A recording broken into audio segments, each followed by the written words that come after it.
यद्गोपीवदनेन्दुमण्डनमभूत् कस्तूरिकापत्रकं यल्लक्ष्मी कुचशातकुम्भकलशे व्याकोशमिन्दीवरं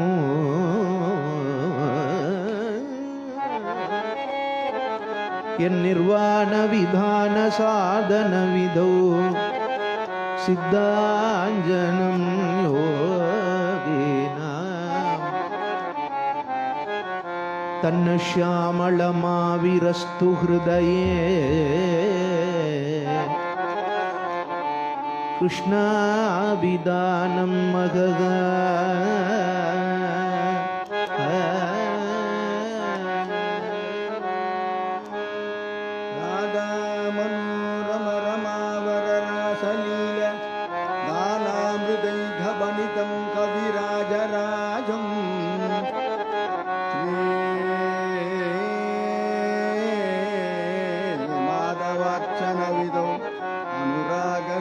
पद्मावती प्रियतमो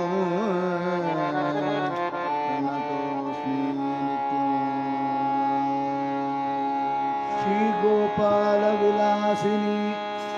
वलयसत्रत्नादिमुग्धाकृति श्रीराधापतिपादपद्मभजन आनन्दाब्धिमग्नः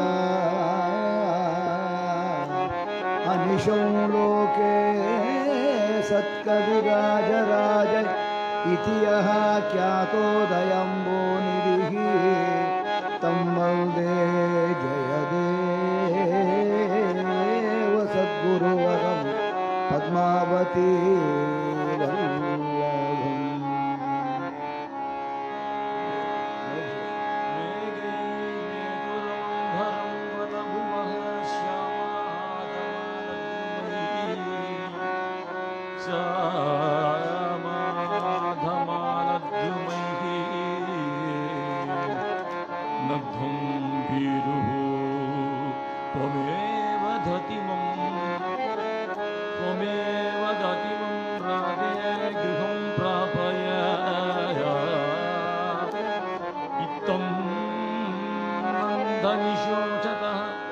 चलितयो प्रत्यक्ष